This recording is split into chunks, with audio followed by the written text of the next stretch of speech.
Bueno, hoy grabamos con Carlos, equipo, Carlos Briganti,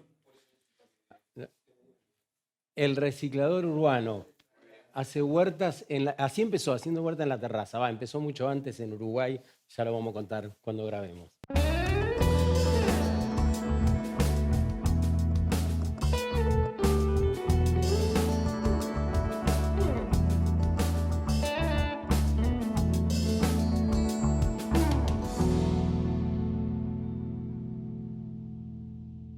Hoy haremos diferente.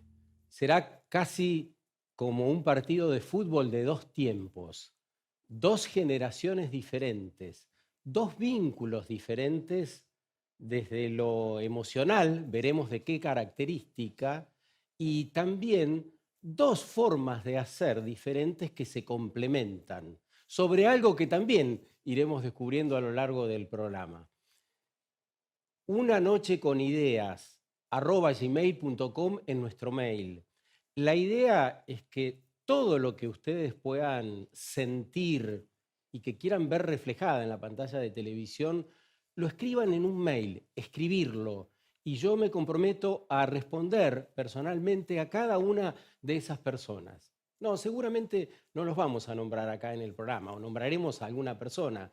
Lo que nos interesa es poder producir el ida y vuelta verdadero, que no sea verso esto del ida y vuelta, que podamos escucharnos, dar lo que tenemos, lo que podemos y recibir, siempre recibimos más, mucho más de aquellas personas que están ahí, quién sabe dónde, mirando el programa de esta semana. Hola, Carlos, ¿cómo estás? ¿Cómo estás, Bienvenido. Sergio? Querido, muchas gracias por invitarme. Un placer. Carlos Briganti es un montón de cosas. Primero empezó siendo un chacarero, arriba de un tractor, con los caballos, supongo que con algún arado tipo mancera o algo así, Claro. por ahí. Y con el paso de los años terminó siendo un referente de las huertas en la ciudad, porque tenía su huerta en la terraza. Vieron que a veces decimos, no hay terreno, no tengo espacio, no hay tierra. Bueno, él, y vamos a hacer que nos cuente algo de eso hoy también, lo hizo posible desde hace muchos años, se convirtió en un referente, es plomero y además docente, enseña sobre estas artes. Así que es un placer, sí, para nosotros también. ¿Cómo estás? Muy bien, Sergio, acá disfrutando de tu compañía. ¿Qué crees que hace falta decir en este tiempo donde se mezclan tantas variables y uno se pregunta, ¿qué es realmente lo importante en el tiempo que vivimos? Lo importante primero es vivir y lo segundo es qué calidad de vida tenemos, qué queremos, si queremos vivir solos o colectivamente, o en proyectos que sean colectivos, que movilice a la gente, que nos ayude a implementar estas prácticas del buen vivir. Yo creo que va por ahí la cosa. Hablemos un poquito del inicio o las bases de esto según tu experiencia y el camino recorrido. Ahí cuando empezaste en las huertas de las terrazas en Chacarita. Hay todo un aprendizaje, es decir, hay una previa que considero que es el aprendizaje, era lo que hablábamos hoy, Sergio, que nadie nace siendo chacarero. Es un proceso que se da. En el caso mío, ya cuando iba a la escuela, tuve mi primera huerta. Mi viejo me dijo, bueno, ahí tenés un espacio, producí alimento. Y yo con los saberes de mis padres fui aplicándolos a eso, a prueba y error, amando profundamente la tierra. El primer condimento que vos tenés que tener en cualquier oficio, en el tuyo, Sí. es amar la profesión, Claro. amar con pasión. Cuando vos amás con pasión algo, a partir de ahí se generan cambios y vas transitando esos caminos. Me pasó a mí con la tierra. ¿Quién te enseñó a amar la tierra? Supongo que en Uruguay, donde naciste. Yo supongo que fue ver a mi mamá agachada en el campo con el abuelo, ver a mi viejo que venía del trabajo y se ponía a escarbar la tierra para darnos de comer, porque eran tiempos difíciles, casi como ahora. Entonces escarbamos la tierra y teníamos el sustento. No había almacenes ni supermercados de 24 horas. Lo que te olvidabas, te olvidaba. Se terminó. Entonces empezamos a entender cómo funcionaba esa lógica. Yo de chiquito jugaba en el campo. Entonces digo, mi aprendizaje fue ahí. Y yo creo que despertó un amor y una pasión que hoy en día, con 61 años, casi 62, no la he perdido. Siento la misma pasión que cuando empecé, cuando era joven. Y cuando no tuviste la tierra ya en Uruguay y te viniste a pleno corazón de Chacarita, acá en Buenos Aires, ¿la buscaste desde algún lugar? Yo creo que surge como una necesidad colectiva, porque yo era docente del área de construcción del CFP número 16, y entonces venían cooperativas a trabajar, a aprender a hacer redes de agua y también plomería. Y en ese intercambio que hacíamos, yo veía que había mucha gente que tenía terrenos ociosos, que no plantaba. Se disparó esa conversación, esa inquietud, y empecé a enseñarles a la gente también, no solamente las artes de la plomería, sino cómo plantar, cómo evitar que los perros te rompan todo el producto de tu esfuerzo. Y así empezó un intercambio de plantas, y así empecé a plantar en mi terraza, y así la terraza se pobló, y así empezó a venir gente, y ya no entramos en la terraza, ocupamos la vereda, y ya después la gente no se quería ir, y decía, ¿qué hacemos? Hicimos un gran colectivo, el colectivo reciclador, y salimos a plantar en todos los baldíos, y en la época de pandemia empezamos a darnos cuenta de la gran necesidad que había de esa conexión que habíamos perdido en este trayecto y en esta omnibulación que tuvimos por el hipermercado, por el consumismo, por vivir entre el cemento y la ¿Eso en asepsia. qué año fue más o menos? Y fue antes de la prepandemia. Ese estallido, ¿no? Sí, De ofertas, de propuestas de servicios. Sí, y antes, en los 90 también, sí, pero creo, ¿no? más que empezó con la pandemia. Sí. Yo creo que la pandemia fue un disparador de que mucha gente se planteó qué estamos haciendo, a dónde vamos. Necesito un espacio, una ventana. Empezó a entender la Sí. importancia de habitar una ciudad y cómo vivir dentro de la urbanidad. Qué lindo eso, porque muchos dicen, bueno, pasó la pandemia y no pasó nada. No, pasó. Yo creo que pasó, Pasó. ¿no? Dejó una huella indeleble y que creo que mucha gente, hasta ese momento, vos fíjate que en las redes sociales no existía nada. Empezaron a aparecer ahora, te enseñan a plantar, te enseñan a plantar un árbol, a podar. Digo, hay un interés general que hay que saberlo mirar nada más. Y esto que es moda, que ya la gente dice, sí, pero es una moda. Celebro que sea una moda. Celebro que esté la moda del compostaje. Celebro que esté la moda de la huerta, del buen vivir, de hacer gimnasia, de fijarse en la edad, de cómo llegamos a los 60 años, a los 70, a los 80. Bienvenidos sean esas modas. Y esas modas nos van a ayudar a instalar en la urbanidad definitivamente las prácticas del buen vivir. Carlos Briganti fue reconocido, es reconocido por ser el reciclador urbano, así se lo llama, y esto tiene que ver con parte de lo que está contando y con que utilizó muchos materiales que si no hubiesen ido a la basura, a entierro en la mayoría de los casos, cubiertas, tachos, todo lo que, o donde sea posible poner la tierra donde después iban a germinar esas semillas. Pero me gusta mucho hablar con Carlos Briganti porque vos no te quedaste, Carlos, ahí. Estás en esta transición también propiciando ese encuentro entre las personas y haciendo vértice en la tierra, ¿no? Sí, yo soy convencido de que la salida es colectiva y la practico, digo lo que hago y hago lo que digo. Entonces yo creo que esto no hubiese sido posible donde estamos hoy. ¿Dónde estamos hoy? Hoy Contanos un estamos poco. en el patio de nutrición, en una universidad pública, en un lugar donde tiene historia, historia de lucha, historia de jóvenes, historia de mucha lucha. Y estamos orgullosos de estar ahí. Pero insisto en que es una participación colectiva, porque no es posible nada de esto sin organización, sin la participación de la gente. Entonces, lo que hicimos es salir de lo privado, que era la terraza, Mm. hacia lo público, hacia las veredas, hacia conquistar los espacios públicos, a entender que los espacios públicos también nos pertenecen y que tienen cierta lógica de ocuparlos y preocuparnos por eso. Atrás de eso viene la conformación de una huerta que es una mera excusa, es un mero instrumento, es una herramienta educativa, formativa, que reconstituye el tejido social. Hemos perdido el espacio público, la vereda como encuentro. No nos sentamos como antes en la vereda, no nos vemos con los vecinos, la cara.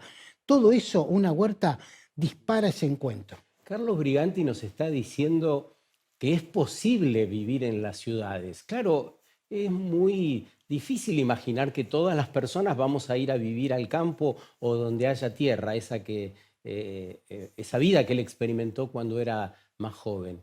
Es posible vivir en las ciudades, pero hay que encontrar el modo de hacerlo y también de encontrarnos entre nosotros y nosotras, entre todos y todas. Vamos a ver un poco de esto que habla Carlos con una musiquita que buscamos especialmente que habla de la mejorana, que es un yuyito que hace bien.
Yo quiero este mundo, Carlos, para mí, Sí. para mis hijos, para mis nietos. Y es posible.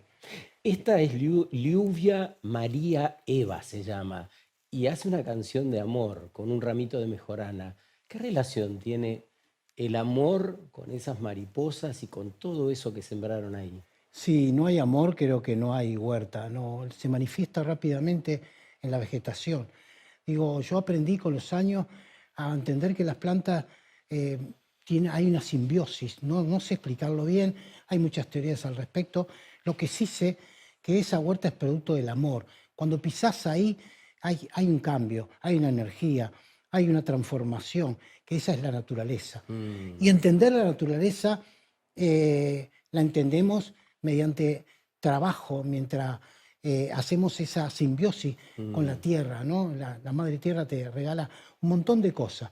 Te aquieta el alma, el espíritu, te abuena, como dice Antonio sí. Latuca, y te amansa mucho, Mm, te hace dejar de pensar. El cerebro se pone en modo automático y te relajás y ves en un espacio donde es cemento, no tenemos tierra. Claro, ahí había un estacionamiento. Esto está en la Ganado el Facultad de estacionamiento. Medicina, cerca de ahí, en esa zona donde están las facultades, ¿no? Atrás del hospital de Atrás del clínica. Hospital de Clínicas. Sí, sí, sí, por supuesto. Es un paraíso, es un vergel, pero tiene mucho amor. El condimento fundamental es el amor y la empatía. Vos llegás ahí y no te querés ir más. Te sentás y te sentís como en casa. Y eso ocurre con una magia muy particular que te la da la tierra. Ahí el video termina con un nene, con un chiquito. Las nuevas generaciones Eso. ya ¿Qué, están ahí. ¿Y qué pensás de eso? Y yo pienso que si en las primeras infancias, acá en la República Argentina y en todo el mundo, se forma ese nuevo ciudadano crece en lo natural, respetando las plantas, trabajando con la tierra, no le tiene miedo a ensuciarse. Es otra concepción de lo que es la urbanidad, donde la asepsia es lo principal, donde está todo limpio y ordenado. La naturaleza es caótica, y así como es caótica, hay una convivencia entre los factores de la naturaleza. Ese chico corre con ventaja. Imagínate todo lo que sabe, todo lo que aprende. El niño no es matemática, no es biología solamente, es un complemento. Pero un chico tiene que aprender a hacer su propio alimento, a procesarlo, a saber elegir qué alimento está envenenado y qué no, qué le va a traer consecuencias. Si nosotros preparamos al ciudadano futuro en estas prácticas del buen vivir, vamos a ahorrar en medicamentos, porque vamos a tener un ciudadano comprometido, saludable en todos sus aspectos. El Estado va a tener que invertir menos en la atención primaria de la salud. ¿Y vos crees posible ese futuro tan sostenible? Mirá, Sergio, yo creo que esto hasta hace un par de años no ocurría. A mí me decían el loco de la azotea, Sí. eran muy pocos los medios que se acercaban. Hoy en día ya naturalizamos que es por acá. Naturalizamos que vamos a vivir en la urbanidad. No todos podemos ir al campo. ¿Con qué herramientas? Si yo mañana a vos te regalo 2 hectáreas, Claro. te vuelvo loco, porque tenés que poner una bomba de riego, no sabés producir alimento, tenés que pagar para producir alimento. Entonces, ¿qué hacemos? Preparamos al ciudadano en la urbanidad, porque es en la urbanidad donde se concentra la mayor cantidad poblacional, acá en la Argentina y en el mundo. Entonces, ¿cómo nos preparamos para vivir? ¿Freírnos en estos enormes sartenes que son la ciudad? No, tenemos que apuntar a los árboles, apuntar a los espacios verdes, apuntar al compostaje, ley nacional de compostaje, de aquí a la quiaca, y que en las primeras infancias tengan una maestra, un maestro de huerta, donde al chico se le enseñe esto que es supervivencia pura, contacto con la naturaleza. Tenemos en la Argentina, es el 8º país en espacio en el mundo, ¿no? De territorio. No hay excusa. Podemos todos tener acceso a una huertita, a un pedazo de tierra. ¿Cómo nos entusiasma, Carlos, ¿no? Nos quedaríamos mucho tiempo escuchándolo y a mí me parece importante que vos puedas contarnos también cómo imaginás esa relación intergeneracional con los que vienen, esa relación, y qué les dejarías dicho, además de todo esto que hemos estado hablando, a esas personas que vienen, a las nuevas generaciones. Las nuevas generaciones, yo creo que todas, absolutamente, no solamente las nuevas generaciones, sino, yo siempre digo los viejos. ¿Por qué? Porque si yo le pregunto cada vez que doy una charla a las personas de mi edad, ¿compostan? No compostan. Entonces tenemos que educar al ciudadano desde las primeras infancias hasta cualquier edad. Para que eso, ¿qué necesitamos? Educación. Para eso fundamos la Escuela de Agroecología Urbana, única. Que funciona ahí donde acabamos de ver. Funciona en el patio de nutrición y estamos dando una oferta educativa de 6 encuentros para producir alimentos, desde compostar a cómo germinar cualquier alimento en un balcón, en una terraza, en una vereda, en cualquier lado, con pasivos ambientales. Es decir, tener la posibilidad de producir alimentos, no para, evidentemente, no está pensado para terminar con el hambre en el mundo. Está pensado como una herramienta educativa y formativa, para que vos te acerques de alguna manera en el espacio y en el ámbito donde estás habitando, en la urbanidad, para aprender cómo producir alimentos, para entender las lógicas del alimento, alimento de cercanía, alimento no fumigado, alimento saludable. ¿Cuál crees que es tu legado puesto en tus palabras? ¿Qué crees que Yo dejas? creo que la Margarita es el mejor legado, lo mejor que pudo haber La hecho. escuela. La Escuela de Agroecología Urbana hoy funciona sin que yo participe. Es decir, las nuevas generaciones tomaron, diagramaron una currícula extremadamente eh, eh, eh, auspiciosa en eso, porque lograron eh, generar una didáctica que ni siquiera yo la he podido lograr. Entonces digo, yo estoy contento con eso. Funciona sin mí, como decía Pepe Mujica, el mejor líder es aquel que cuando no está no se nota su ausencia. Y yo creo, después de haber hecho una gira de 2 meses por ahí, no se notó mi ausencia. Funcionó la Escuela de la Maravilla y mejor Qué que cuando estaba bonito yo. eso. Entonces, yo creo que lo que le dejaría de mensaje primero a las nuevas generaciones, tienen que hacer un curso de supervivencia. ¿Cuál es? Hacer una huerta y vivís tranquilamente. Eso es Segundo, mejor que tener una sí, cajita con... sí, es mejor que tener alguna moneda extranjera. Y lo segundo, a las viejas generaciones, formemos a los jóvenes para gobernar. No nos quedemos en forma indefinida, formemos nuevas generaciones. Vos acá formaron, veo que hay muchos jóvenes Sí. que están haciendo su experiencia. Sergio, cuando nos retiramos nosotros, retirándonos con mucha honra y dejando ya formado un equipo, pero no nos retiramos porque estamos grandes. Retirémonos y disfrutemos de eso mirando a un costado. Yo llevo a la Margarita y miro de costado. Ujú. Yo no resuelvo ningún problema, lo resuelven todos los jóvenes. Ellos resuelven, ellos deciden, ellos ven el rumbo que toma el colectivo. Y yo los admiro y estoy muy contento. Realmente me nutro de esa juventud, me hace mucho bien y entendí que el mejor paso es aquel que vos das al costado. Solamente acompañemos. Nuestra sabiduría está en eso. En el segundo tiempo vamos a hablar de ese legado que Carlos Briganti nos ha dejado sobre la mesa. Enseguida. Gracias, Carlos. A vos.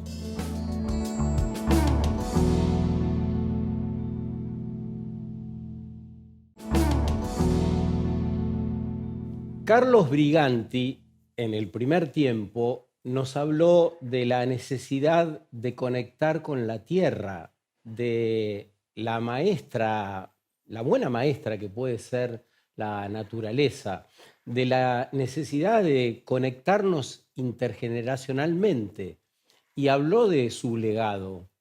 Bueno, parte de su legado, Sebastián Briganti. ¿Cómo estás? ¿Cómo estás, Sergio? Bien, muy Bien. contento de estar acá. Bueno, qué bueno. Sebastián es músico, docente, y en esa huerta tan bonita que vimos, eh, es uno de los coordinadores, coordina ese trabajo y coordina, yo diría, parte de una nueva organización, ¿no? Porque son organizaciones que tienen un tinte diferente que vos por ahí podrás especificar un poco mejor, ¿no? Creo que algo diferente que tiene esta experiencia es la cantidad de gente que se va acercando y cómo de alguna u otra manera vamos generando los acuerdos para sostener Eso. toda esa experiencia que es enorme, ¿no? Y que, como decía Carlos, también tiene su historia y que es parte de su historia también lo que hace a ese compromiso de las personas que se acercan en seguir sosteniéndolo. Eso creo que es Ujú. algo de lo valioso. Sí, y son vecinos, son y vecinas que van por propia voluntad a conectarse y a trabajar. A veces decimos, qué difícil es organizarnos entre los argentinos. Todos quieren ser patrones. Y ahí se ve algo un poco más horizontal, ¿no? ¿Está Sí, pensado? sí, se ve eso porque el activo que tiene o el valor que tiene en realidad es que hay un montón de tareas que hacen al sostenimiento del espacio y en todas esas tareas pensamos que quienes llevamos adelante las coordinaciones, en poder traducir esas tareas en actividades o en acciones que sean recreativas, lúdicas, etcétera. Y creo que ahí hay un poco, ¿no? Ese traducir, ese traspolar las tareas a algo que tiene que ver con lo recreativo, que tiene que ver con lo lúdico y que de alguna u otra manera sale de la obligación del sostener la huerta y empieza una actividad que tiene que ver con mirar profundamente lo que pasa en los procesos a los cuales nos acercamos, ¿no? Y creo que ahí hay algo de curiosidad, de motivación en las personas que se acercan, nada, que terminan encontrando y empezando ese camino, ¿no? Que Mm. venimos llevando cada uno. Tu papá nos habló antes de qué lo conectó al territorio, ¿no? ¿Qué te conecta a vos? Es una pregunta que nos hacemos mucho cuando reflexionamos en grupo y que también eh, sucede a partir de qué nos motiva, ¿no? Mm, En hacer lo que hacemos. Y creo que una de las principales motivaciones que encontramos es la injusticia, por decirlo de alguna manera, ¿no?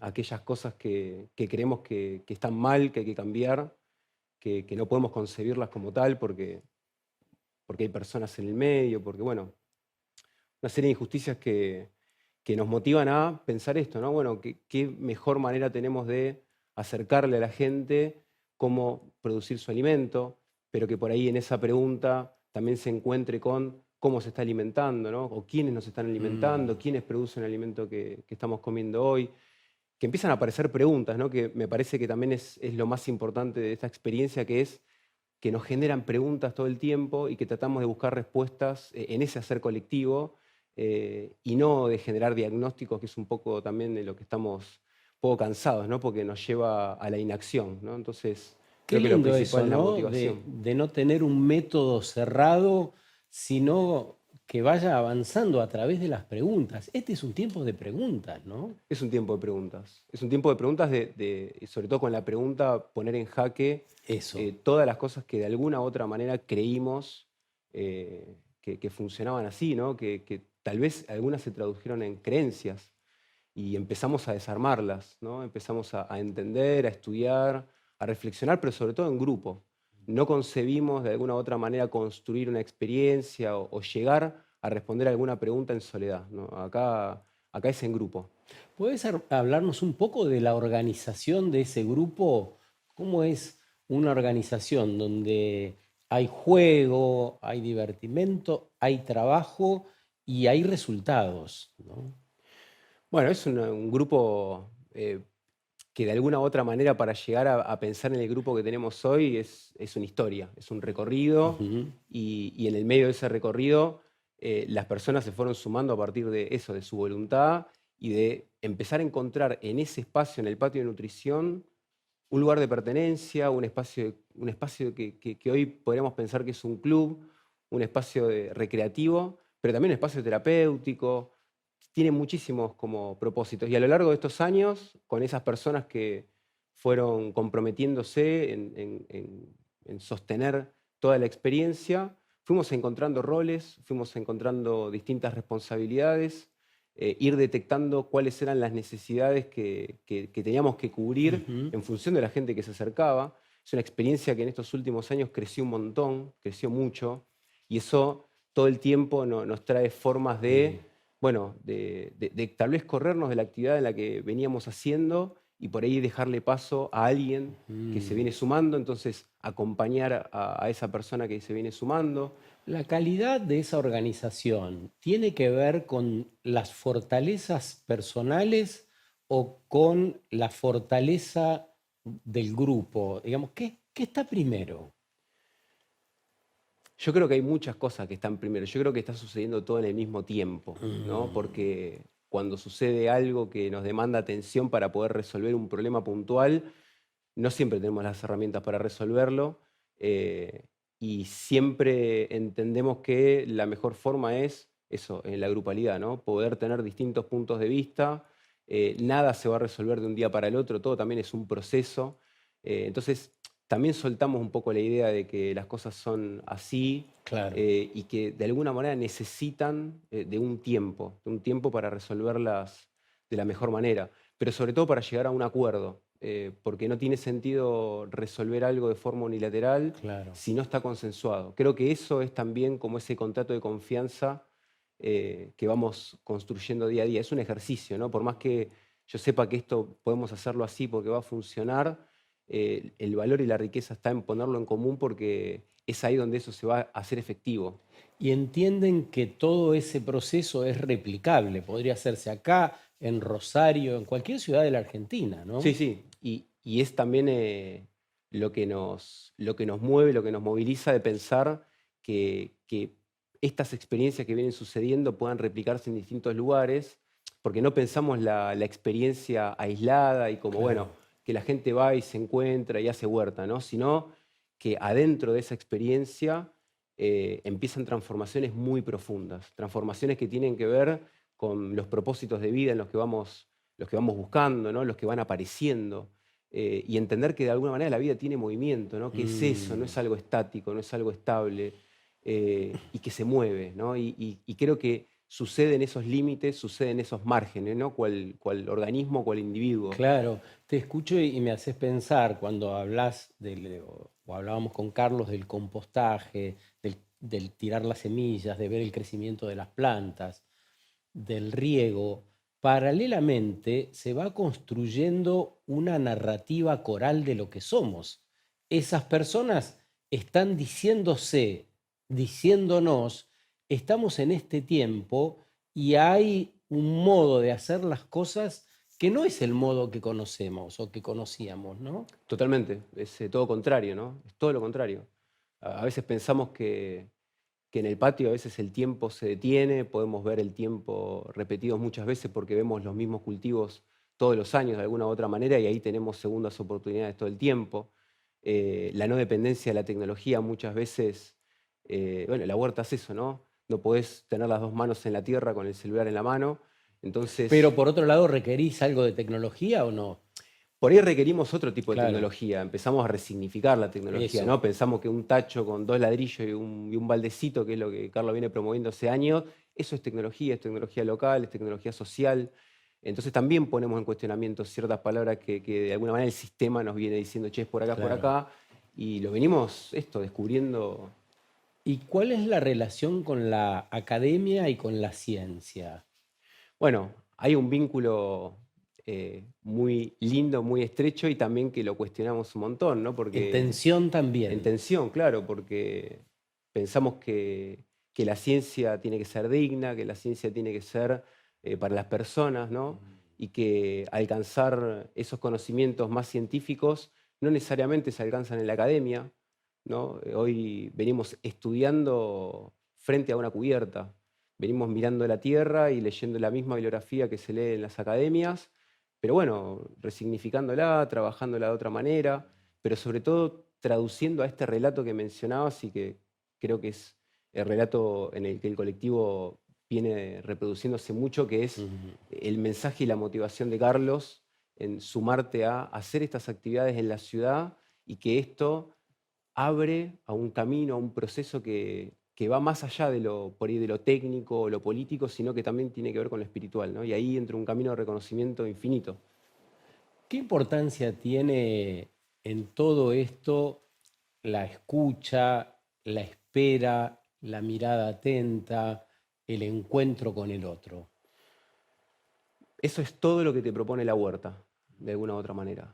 No podrías estar haciendo una huerta o practicándola en soledad. Mm, Por más allá de que estés solo con las manos en la tierra, te vas a estar relacionando con otros organismos, con otras especies, con otras formas de percibir de alguna u claro. otra manera lo vital, ¿no? Y me parece que es una práctica para llevarla en conjunto, porque si entendemos que la humanidad ha evolucionado hasta el día de hoy, ha sido a través del alimento, ha sido a través de la cultura de trabajar la tierra, y eso hoy lo pensamos con esa misma continuidad, Claro. pero por ahí con otras personas que empiezan a formar otro vínculo, ¿no? Por ahí lo hemos hecho durante años, compartir la mesa y el alimento con tu familia, Mm, ¿no? claro. Y hoy compartimos la mesa, compartimos el alimento con un montón de amigas, de amigos, de compañeras, de compañeros que de alguna manera ya son familia, son parte de una comunidad que se viene gestando alrededor de esa huerta o de esa práctica de sacar alimento. Mm. Eh, Decíamos una y otra vez, la huerta está en el corazón de la ciudad de Buenos Aires, pero hay unas personas que se acercan y miles que no. ¿Qué características tienen esas personas que se acercan a la huerta? Son personas muy curiosas, Mm, realmente son personas muy curiosas. La verdad que no podemos decir, hay un grupo de claro, gente que se acerca con tales características, porque la verdad hay gente que a veces diversa, viaja tres claro. horas, hay gente que viaja tres Mm, horas, hay gente que viene totalmente sola, hay gente que viene acompañada porque tiene algún diagnóstico, hay gente que viene buscando experiencias específicas de voluntariados de huerta, hay gente que vino de otros países a buscar esta experiencia para voluntariar. Em, Creo que lo que nos sigue llamando la atención de la huerta es la cantidad de convocatoria diversa mm. que sigue trayendo. ¿Cuál es el corazón de la huerta? Bueno, creo que ahí para cada uno y cada una Sí, para Sebastián, cada para uno vos. tiene su rincón. Yo creo que a mí, por lo que entré a todo esto, es el compostaje, ¿no? A mí hay algo que ¿Y qué te atrae de eso? me maravilla, me maravilla en principio ese proceso de transformación que es totalmente natural, que es biológico, que sucede todo el tiempo, está sucediendo todo el tiempo, y que a través de ese proceso empecé a comprender o me acerqué a la comprensión de la vida y la muerte, ¿no? De realmente cuáles son los procesos por los cuales pasa un organismo vivo, ¿no? Y eso me ha llevado a reflexiones muy profundas, ¿no? No solamente de mi propia existencia, sino de mi existencia en el conjunto, ¿no? Qué uno deja, qué uno da, qué uno cede para poder conformar esta experiencia o esta individualidad que estamos llevando, ¿no? Qué bueno eso que decís, porque nos hemos concebido en la modernidad como divorciadas del resto de los reinos vivientes, ¿no? Esto es una manera de acercarse a eso, Claro. de acercarse, pero también es una forma y un camino que no vamos a terminar de comprenderlo nunca. De alguna manera aceptamos la idea de que no sabemos qué sucede ahí adentro de la Tierra, creo que nunca lo vamos a saber con exactitud y ahí tenemos otras herramientas para poder entrar a comprenderlo un poco más, que es la imaginación, el poder nutrirnos por ahí de otros relatos, de la filosofía, de la poesía, ¿no? ¿Cuáles son esos otros relatos que tenemos que empezar a escribir y a escuchar que nos permitan acercarnos en profundidad a comprender un poquitito más esos procesos, pero que en el acercarnos a eso se despierta una sensibilidad distinta, se despierte la empatía, ¿no? por aquel organismo con el cual empezamos a conocer, pero que de alguna manera genera una sensibilidad y una empatía distinta con las personas que nos rodean, ¿no? Porque de alguna manera seguimos pensándonos como seres humanos Mm. aislados del todo, y me parece que esta es justamente la invitación para ver un poco las cosas distintas. ¿Cómo imaginás el futuro? Tengo varias pensamientos sobre el futuro, ¿no? Los más Claro. apocalípticos, que tienen que ver con el colapso y que tienen que ver con un rumbo en el cual va la humanidad ciegamente, ¿no? A dársela contra una pared. Pero insisto que encuentro motivación en todo eso para poder eh, hacer que esta experiencia con las personas que lo venimos haciendo salga y trascienda las puertas o las barreras del patio. Como un gran desafío, Es un ¿no? desafío que esto esté en todos lados. Por eso abandonamos la idea de pensarnos como una organización que tenga sedes en todos lados y que pensar en reproducir la misma lógica, hasta incluso partidaria de las organizaciones, ¿no? Que como las conocemos.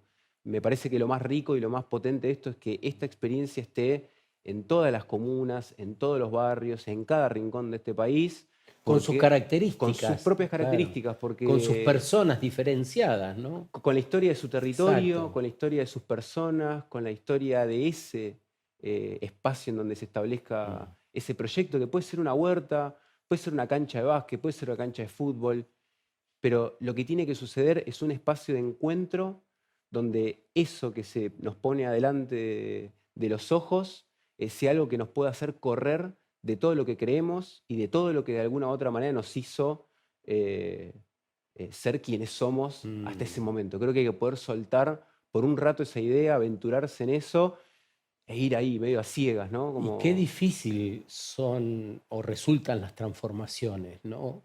El cambio de hábitos, lo mínimo, ¿no? Qué difícil y cómo nos cuesta a las personas a veces eso, ¿no? internalizar la transformación y el cambio? Es complejo porque creo que no podemos ver en profundidad, ¿no? O no podemos ver más allá de esa superficialidad. Mm. Creo que cuando empezamos a conocer un poquito más y cuando estamos receptivos y abiertos a eso, empezamos a valorar de otra manera. Creo que el conocer nos acerca a eso, ¿no? Nos Mm. acerca a empezar a valorar las cosas de otra forma. Sebastián Briganti, ¿cuál es el legado que te deja Carlos Briganti, tu papá, el del primer tiempo? Em,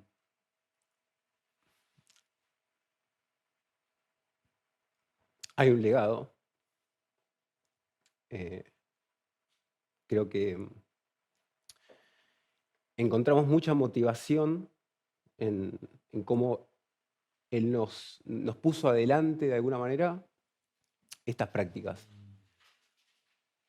Hay algo de haber llegado a esto eh, de una forma muy amable, muy sincera, muy genuina. Eh, Creo que hay una mirada muy simple en el mensaje y creo que hoy es eso lo que hace que estas experiencias sean realmente revolucionarias, ¿no? Porque no hay condicionamientos o no hay andamiajes en nada, Mm. sino hay un camino de libre exploración, ¿no? Che, mirá, ahí hay algo que Mm. nos llama la atención, ¿no? Y ahí vamos. Y hay un montón que vamos en ese mismo sentido. Eh, Tu relato, Sebas, tu emoción, me lleva a pensar en la ternura, ¿no? En que necesitamos incluir la ternura en todo lo que hagamos decididamente, ¿no? es fundamental. Si no, le ponemos una cuota de sensibilidad, una cuota de amor a las cosas, creo que Porque después de ahí va el cuidado y todo empieza a encadenarse en un círculo virtuoso, desafiante y que nos envalentona con la posibilidad y con la idea de vivir. No como lo otro que nos atonta y que nos hace meter debajo de la cama llenos de miedo, ¿no? acá creo que hay mucho de ese legado y de esa forma de ver las cosas, ¿no? Algo que siempre es una frase que está dando vueltas en la grupalidad. No sé exactamente cómo porque lo vengo escuchando a él hace mucho, lo estudiamos a Carlos, Claro. yo también lo estudié, más allá de ser su hijo y ver la experiencia, eh, lo estudiamos como uno de esos referentes, ¿no? Pero hay algo de, creo que ese legado que está, que es que si hay algo que no te gusta, tenés la posibilidad de cambiarlo, Qué bueno. ¿no? Y creo que me parece que ese mensaje así de simple Mm. puede, esa oración se puede armar de muchas maneras, ¿no? Pero creo que el saber eh, y el conocer en cómo podemos cambiar aquello que no nos gusta, me parece que eso es fundamental. Mm. Es lo revolucionario en estas ciudades, en estos tiempos, ¿no? Con estos cambios, con esta aceleración en la cual venimos. Mm. Creo que frenar un poquito, mirar las cosas detenidamente, con un poquito más de sensibilidad, con un poco más de amor.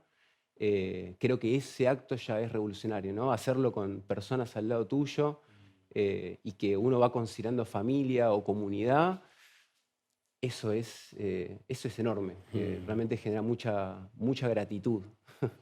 A estas alturas, todas y todos aquellos que están mirando la tele ya descubrieron cuál es la interrelación, cuál es el vínculo del que hablábamos en el arranque del programa. Por dónde van generaciones diferentes, pero con una idea y con un modo de sentir que nos emparentan. Me parece que el tiempo que viene va a tener mucho de eso, ¿no? De mirar a las personas más jóvenes, a ese chiquito del video, y aún a las más ancianas. En la Argentina, dentro de poco, el promedio de edad va a llegar a los 80 años.